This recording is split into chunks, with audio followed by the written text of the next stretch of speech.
അടിയന്തര പ്രമേയത്തിന് അനുമതിയില്ല. ഇപ്പോൾ പ്രതിപക്ഷം സഭ വിട്ടിറങ്ങിയിരിക്കുന്നു എന്നുള്ള വിവരത്തിലേക്കാണ് പോകുന്നത്. കൂടുതൽ വിവരങ്ങൾ നൽകാൻ സഭയിൽ നിന്നും വിഷ്ണു കരുണാകരൻ ചേരുന്നുണ്ട്. വിഷ്ണു, ഇപ്പോൾ പ്രതിപക്ഷം ഉന്നയിച്ച സ്ത്രീകൾക്കും കുട്ടികൾക്കുമെതിരെ അതിക്രമങ്ങൾ വർദ്ധിച്ചു വരുന്നു എന്നുള്ള വിഷയത്തിലായിരുന്നു അടിയന്തര പ്രമേയം കെ രമ അവതരിപ്പിച്ചത്. എന്നാൽ അനുമതിയില്ല, പ്രതിപക്ഷം സഭ വിട്ടിറങ്ങിയിരിക്കുന്നു. ഈ വിഷയത്തിൽ വലിയ രീതിയിലുള്ള പ്രതിഷേധങ്ങളൊക്കെയാണ് സഭയിൽ അരങ്ങേറിയത്. എന്തൊക്കെയായിരുന്നു വിശദാംശം? കെ രമ MLA ആണ് വിഷയത്തിൽ ഇന്ന് അടിയന്തര പ്രമേയത്തിന് നോട്ടീസ് നൽകിയത്. സ്ത്രീകൾക്കും കുട്ടികൾക്കും എതിരെയുള്ള അതിക്രമങ്ങൾ വർദ്ധിച്ചു വരുന്നുവെന്ന് ചൂണ്ടിക്കാട്ടിയാണ് പ്രതിപക്ഷം സഭയിൽ വിഷയം ഉന്നയിച്ചത്. മന്ത്രിമാരോടാണ് മറുപടി ആവശ്യപ്പെട്ടത്. എന്നാൽ മറുപടി നൽകിയത് വീണ ജോർജ് ആണ്. മന്ത്രി വീണ ജോർജ് മറുപടി നൽകി. മുഖ്യമന്ത്രി ഈ സഭയിൽ ഇല്ലാതിരുന്നു, അതുകൊണ്ട് തന്നെ ഈ വിഷയം എത്ര ലാഘവത്തോടെയാണ് സർക്കാർ കാണുന്നത് എന്നാണ് കെ രമ ചൂണ്ടിക്കാട്ടിയത്. അത്തരത്തിലുള്ള വലിയ ഒരു വിമർശനം ഉയർന്ന സാഹചര്യം മാത്രമല്ല, പൂച്ചാക്കലിൽ ദളിത് പെൺകുട്ടിയെ ആക്രമിച്ച സംഭവം ഇന്ന് സഭയിൽ ചൂണ്ടിക്കാട്ടി.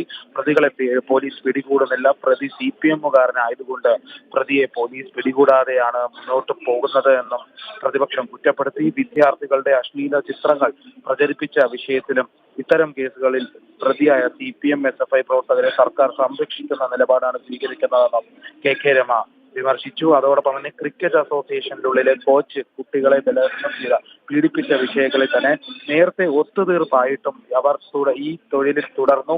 അതിനുശേഷമാണ് ഇപ്പോൾ വീണ്ടും പ്രതിയായി കേസിൽ റിമാൻഡിലായതെന്നും ചൂണ്ടിക്കാട്ടി. ഇത്തരത്തിലുള്ള വലിയ വിമർശനങ്ങളാണ്. സംസ്ഥാനത്ത് സ്ത്രീ സുരക്ഷ തീരെ താഴേക്കാണ് പോകുന്നത്, സ്ത്രീകൾക്കും കുട്ടികൾക്കും വേണ്ട സംരക്ഷണം ലഭിക്കുന്നില്ല എന്ന് പ്രതിപക്ഷം ചൂണ്ടിക്കാട്ടി.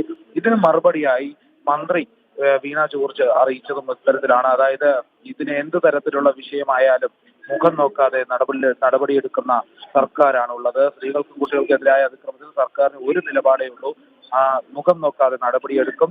മാത്രമല്ല, ക്രിക്കറ്റ് അസോസിയേഷന്റെ കോച്ച് പ്രതിയായ സംഭവം തന്നെ ബ്രിജിത് ഭൂഷണിനെതിരായ എടുത്ത നടപടിയല്ല കേരള സർക്കാർ എടുത്തത്, പ്രതിക്കെതിരെ കൃത്യമായി നടപടിയെടുത്തുവെന്നും ചൂണ്ടിക്കാട്ടി. കേരളത്തിലുണ്ടായ മാറ്റം മുഴുവൻ കാണണം, ആർക്കും ഏത് സമയം കടന്നു ചെല്ലാവുന്ന ഇടമായി കേരള പോലീസ് സ്റ്റേഷനുകൾ മാറിയെന്നും മന്ത്രി പറഞ്ഞു. സർക്കാർ പോക്സോ കോടതികളുടെ എണ്ണം കൂട്ടിയതും അതിജീവിതകൾക്ക് ഓൺലൈനായി മാത്രം ഹാജരാകാനുള്ള സൗകര്യമൊരുക്കിയതുമൊക്കെ മന്ത്രി എടുത്തു പറഞ്ഞു. ഏതായാലും ആലപ്പുഴയിലെ മാന്നാർ കേസിലെ പോലീസിന്റെ വിജയമുള്ള ഒരു നീക്കം എടുത്തു പറഞ്ഞിട്ടുണ്ട്. അതായത് പോലീസ് കേസ് ഊർജിതമാക്കി അന്വേഷിച്ചു വരുന്നു എന്ന് ചൂണ്ടിക്കാട്ടി. സ്ത്രീ സുരക്ഷയുടെ ഭാഗമായി ആഭ്യന്തര വകുപ്പും വനിതാ ശിശുക്ഷേമ വകുപ്പും നിരവധി പദ്ധതികളാണ് നടപ്പിലാക്കിയതെന്നും മന്ത്രി ചൂണ്ടിക്കാട്ടി. സ്ത്രീകൾക്കെതിരെ കുട്ടികൾക്കെതിരെ അതിക്രമം കാണിക്കുന്ന ആരായാലും മുഖം നോക്കാതെ നടപടിയെടുക്കുമെന്ന് മന്ത്രി ആവർത്തിച്ചു പറയുന്ന ഒരു സാഹചര്യം ഉണ്ടായി. ഏതായാലും പല വിഷയങ്ങളിൽ തമ്മിൽ വാക്കുതർക്കമുണ്ടായി. ശൈലജ ടീച്ചറിനെതിരായ സൈബർ ആക്രമണം, അതോടൊപ്പം തന്നെ കെ രമയ്ക്കെതിരായ സൈബർ ആക്രമണം അടക്കമുള്ള കാര്യങ്ങൾ ചർച്ചയായി. വലിയ രീതിയിലുള്ള വിമർശനങ്ങളാണ് പരസ്പരം ഉന്നയിച്ചത്. ഏതായാലും ഒടുവിലേക്ക് വിഷ്ണു, ഈ പ്രതിപക്ഷ നേതാവിന്റെ ഭാഗത്തു നിന്നും വലിയ രീതിയിലുള്ള വിമർശനങ്ങളൊക്കെ ഉണ്ടായിട്ടുണ്ട്. അതായത് സർക്കാർ ഇരക്കൊപ്പമാണെന്ന് പറയുമ്പോഴും വേട്ടക്കാർക്കൊപ്പമാണോ നിലകൊള്ളുന്നത് എന്നുള്ള തരത്തിലുള്ള ചോദ്യങ്ങളൊക്കെ VD സതീശൻ ഉന്നയിക്കുകയുണ്ടായല്ലോ. അതുപോലെ തന്നെ ഈ ദളിത് പെൺകുട്ടികൾ പോലീസ് സ്റ്റേഷനിൽ പോയി പരാതി നൽകിയിട്ടും 48 മണിക്കൂർ കഴിഞ്ഞിട്ടും അന്വേഷണം ഉണ്ടായില്ല എന്നുള്ളതടക്കം VD സതീശൻ ചൂണ്ടിക്കാണിക്കുകയുണ്ടായില്ലേ? തീർച്ചയായിട്ടും പ്രതിപക്ഷ നേതാവ് VD സതീശൻ ആ ഒരു വിഷയം വലിയ രീതിയിൽ തന്നെ എടുത്തു കാട്ടിയ ഒരു സാഹചര്യമുണ്ട്. 19 വയസ്സുകാരിയായ ദളിത് പെൺകുട്ടി പോലീസ് സ്റ്റേഷനിൽ പോയി നേരിട്ട് പരാതി നൽകിയിട്ടും 48 മണിക്കൂറിനുള്ളിൽ പോലും അന്വേഷണം നടത്തിയില്ല. അത്തരത്തിലുള്ള പോലീസ് സ്റ്റേഷൻ അടച്ചുപൂട്ടണമെന്നാണ് പ്രതിപക്ഷ നേതാവ് പറഞ്ഞത്. പ്രധാനപ്പെട്ട പ്രതിയെ ഇതുവരെയും അറസ്റ്റ് ചെയ്യാത്തതും പ്രതി CPM പ്രവർത്തകനായതുകൊണ്ടാണെന്ന് എടുത്തു പറഞ്ഞു. അതോടൊപ്പം നടപടിയെടുക്കാൻ പാർട്ടിക്കാർ സമ്മതിച്ചില്ല എന്നാണ് മന്ത്രി പറയുന്നതെന്നും ചൂണ്ടിക്കാട്ടി. തെരുവിലാണ് ആ പെൺകുട്ടി ആക്രമിക്കപ്പെട്ടതെന്നും പ്രതികൾക്കെതിരെ രാഷ്ട്രീയം നോക്കാതെ നടപടി സ്വീകരിക്കണമെന്നതാണ് ആവശ്യപ്പെട്ടതെന്നും പ്രതിപക്ഷ നേതാവ് വ്യക്തമാക്കി. ഇത്തരത്തിലുള്ള ഒരു കാര്യങ്ങൾ വലിയ ഒരു സംഭവങ്ങളായി തന്നെ എടുത്ത് ചൂണ്ടിക്കാട്ടുന്നുണ്ട്. അത്തരത്തിലുള്ള വലിയ വിമർശനങ്ങൾ ഇപ്പോൾ നിലനിൽക്കുന്നുണ്ട്. ഏതായാലും ഹൈക്കോടതി ഉത്തരവുണ്ടായിട്ടും ഈ മെഡിക്കൽ കോളേജ് വിഷയം, അതായത് കോഴിക്കോട് മെഡിക്കൽ കോളേജിൽ ഇരയ്ക്കൊപ്പം നിന്ന നേഴ്സിനെ ഇടുക്കിയിലേക്ക് സ്ഥലം മാറ്റിയ ആളാണ് ആരോഗ്യമന്ത്രി എന്ന വിമർശനം ഉയർന്നു. ഹൈക്കോടതി ഉത്തരവുണ്ടായിട്ടും ആ വനിതയെ 7 ദിവസം മെഡിക്കൽ കോളേജിന്റെ വാതിക്കലിരുത്തിയെന്നും പറഞ്ഞു. അതിനുശേഷം ഈ സഭയിൽ പ്രതിപക്ഷ ബഹളം ഉണ്ടായി.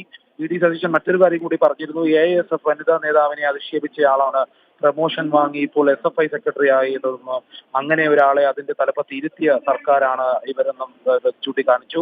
പ്രതിപക്ഷം അത്തരത്തിലുള്ള വലിയ വിമർശനമാണ് ഉന്നയിച്ചത്.